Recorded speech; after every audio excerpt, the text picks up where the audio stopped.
ध्रुवस्वामिनी नाटक जयशंकर प्रसाद की अंतिम एवं अत्यंत महत्वपूर्ण नाट्यकृति है। ध्रुवस्वामिनी एक नारी प्रधान नाटक है। इस नाटक में नाट्यवस्तु और नाट्यशिल्प को उचित रूप में विनियोजित एवं उनमें सामंजस्य परिलक्षित होता है। प्रसाद के अन्य नाटकों के अनुरूप यह भी ऐतिहासिक नाटक ही है, हालांकि इनमें ऐतिहासिकता को जीवित रखा गया है और कुछ तोड़ मरोड़ भी किया गया है।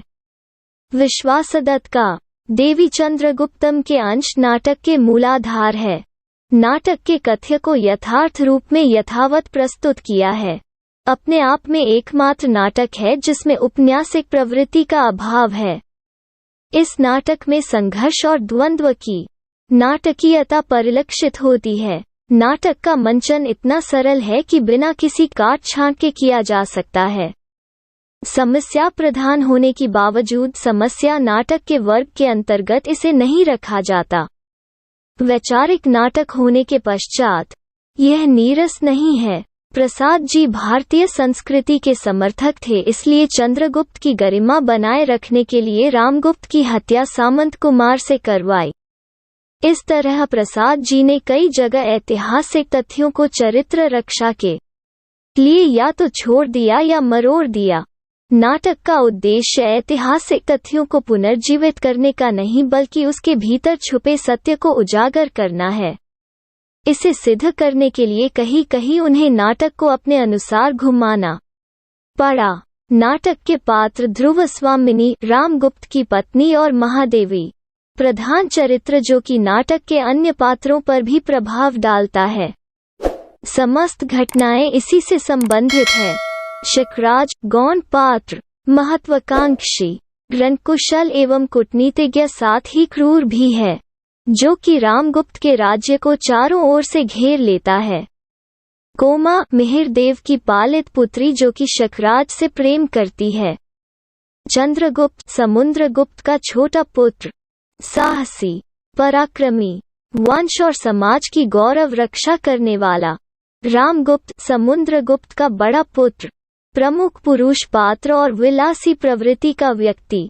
शिखर स्वामी रामगुप्त का विश्वास पात्र, गुप्तकुल का अमात्यकों की धूर्त और स्वार्थी है, छल प्रपंच से परिपूर्ण व्यक्ति। मिहिरदेव शकराज के आचार्य, कोमा के धर्मपिता। गौण पात्र मंदाकिनी चंद्रगुप्त और रामगुप्त की बहन, साहसी और प्रगतिशील युवती है, नारी मन की व्यथा को समझती है। पुरोहित धर्मशास्त्र के आचार्य, आदर्श ब्राह्मणत्व का प्रतिनिधि चरित्र। ध्रुवस्वामिनी नाटक की समीक्षा। ध्रुवस्वामिनी नाटक में 3 अंक है। इसमें दृश्य विधान नहीं है। प्रथम अंक शिविर के पिछले भाग का मंचन है, जहां ध्रुवस्वामिनी खड्गधारिणी से बात करती हुई दिखाई देती है। खड्गधारिणी चंद्रगुप्त की मुक्ति की बात करती है कि यदि आप राजाधिराज से उनकी मुक्ति की राह प्रशस्त कर सके तो। ध्रुवस्वामिनी अपनी स्वर्ण पिंजड़े की व्यथा बयां करती है। उसे कोई सम्मान प्राप्त नहीं क्योंकि उसके पति मदिरा और विल्सनियों में डूबे रहते हैं। आक्रमण की सूचना को रामगुप्त अनसुना कर देता है। चंद्रगुप्त के लिए ध्रुवस्वामिनी का प्रेम उसके लिए ज्यादा महत्वपूर्ण होता है। शिखर स्वामी शकराज का संदेश सुनाता है कि संधि की शर्त पर उन्होंने ध्रुवस्वामिनी को अपने लिए और सामंतों की पत्नियों को अपने सैनिकों के लिए मांगता है। रामगुप्त इसके लिए सहमत हो जाता है। ध्रुवस्वामिनी यह सब सुनकर आत्महत्या करने जाती है, तभी चंद्रगुप्त उसे बचा लेता है। चंद्रगुप्त तभी सारे घटनाक्रम से परिचित होता है और एक तरकीब सोचता है। उसने स्त्री वेश में शिखरशिवा में जाने की बात करता है। ध्रुवस्वामिनी भी साथ चलने को तैयार होती है। ध्रुवस्वामिनी की मुक्ति के मार्ग में चंद्रगुप्त का पहला कदम है। यह अंक अभिनयता की दृष्टि से महत्वपूर्ण है क्योंकि पूरे अंक में शिविर का ही दृश्य विद्यमान रहता है। मनुष्य के हृदय में देवता को हटाकर राक्षस कहाँ से घुस आता है? ध्रुवस्वामिनी ने रामगुप्त के लिए कहा, मेघ संकुल आकाश की तरह जिसका भविष्य घिरा हो, उसकी बुद्धि को तो बिजली के समान चमकना ही चाहिए। शिखर स्वामी ने रामगुप्त के लिए कहा, वीरता जब भागती हैं, तब उसके पैरों से राजनीति छल छंद की धूल उड़ती है। मंदाकिनी ने रामगुप्त की बातें सुनकर कहा, देवी, जीवन विश्व की संपत्ति है।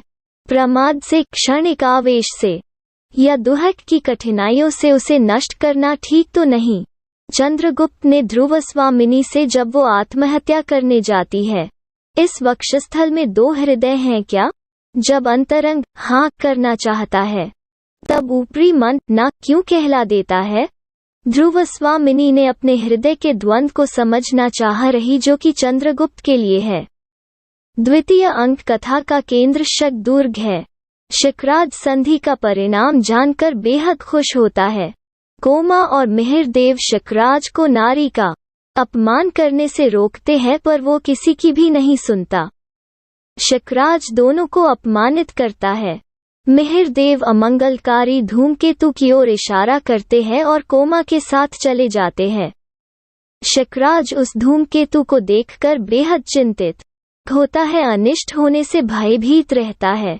ध्रुवस्वामिनी ने शकराज से एकांत में मिलने का प्रस्ताव भेजती है।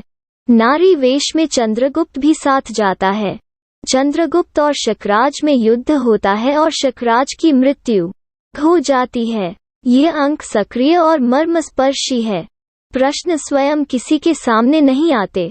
मैं तो समझती हूँ मनुष्य उन्हें जीवन के लिए उपयोगी समझता है। मकड़ी की तरह लटकने के लिए अपने आप ही जाला बुनता है। कोमा ने शकराज से कहा, सौभाग्य और दुर्भाग्य मनुष्य की दुर्बलता के नाम हैं। मैं तो पुरुषार्थ को ही सबका नियामक समझता हूँ। पुरुषार्थ ही सौभाग्य को खींच लाता है। शकराज ने कोमा से कहा, अभावमयी लघुता में मनुष्य अपने को महत्वपूर्ण दिखाने का अभिनय न करे तो क्या अच्छा नहीं है? कोमा ने शकराज से कहा, किंतु राजनीति का प्रतिशोध क्या एक नारी को कुचले बिना पूरा नहीं हो सकता? कोमा ने शकराज से कहा, तृतीय अंक शक्दुर्ग के भीतर का प्रकोष्ठ। ये अंक समस्या को वैचारिक धरातल पर प्रस्तुत कर देता है और दोनों पक्षों को बहस की खुली छूट देकर निष्कर्ष प्रस्तुत करता है। ध्रुवस्वामिनी शक्दुर्ग की स्वामिनी बन गई है। पुरोहित से ध्रुवस्वामिनी अपने अधिकारों का प्रश्न करती है और रामगुप्त से उसके रिश्ते की स्थिति पूछती है। जिस रानी को शत्रुओं के लिए भेंट कर दी गई हो, वो महादेवी के पद से वंचित हो जानी चाहिए। रामगुप्त और अपनी विवाह को राक्षसी विवाह का दर्जा देती है। पुरोहित धर्मशास्त्र देखने की बात कहता है। कोमा शकराज के शव को लेने आती है। ध्रुवस्वामिनी उसे ले जाने देती है, किंतु रास्ते में रामगुप्त के सामंतों ने कोमा और मिहिरदेव को शकराज के शव के साथ हत्या करवा देता है। रामगुप्त चंद्रगुप्त को बंदी बना लेता है। ध्रुवस्वामिनी महादेवी और रामगुप्त की पत्नी होना अस्वीकार कर देती है। पुरोहित भी अपना निर्णय धर्मशास्त्र के आधार पर सुनाते हैं कि ध्रुवस्वामिनी पर रामगुप्त का कोई अधिकार नहीं है। ध्रुवस्वामिनी को भी बंदी बनाने की आदेश सुनकर चंद्रगुप्त लौह श्रृंखला तोड़ डालता है। स्वयं को शकराज के दुर्ग का स्वामी घोषित करता है। रामगुप्त और शिखर स्वामी को वहां से जाने का आदेश देता है। विधान की स्याही का एक बिंदु गिरकर भाग्य लिपि पर कालिमा चढ़ा देता है।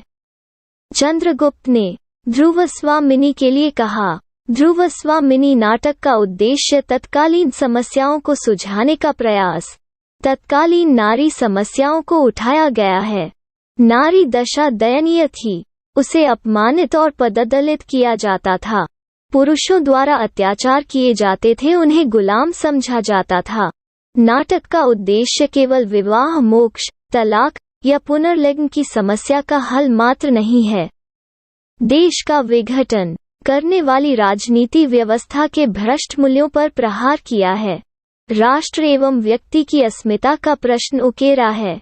नाटक की समस्याएं भारत में विवाह के बंधन में एक बार बंध जाने के बाद उससे निकलने का कोई विकल्प नहीं होता, चाहे कितने भी असंतुष्ट ही क्यों न हो।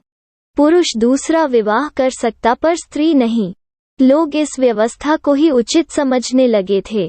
पश्चात सभ्यता के कारण भारतीय समाज के सोच में परिवर्तन आया तलाक के रूप में, लेकिन परंपरादि लोग इसे नकारते रहे। पुरुष और नारी का बंधन परस्पर द्वेष व घृणा से ही नहीं टूट सकता, किंतु पति नपुंसक, कायर और क्लीब हो तो उसका पत्नी पर कोई अधिकार नहीं रह जाता। ऐसी स्थिति में वो दुराचारी पति का त्याग कर सकती है। धर्म में इसके लिए मोक्ष, तलाक की व्यवस्था की गई है।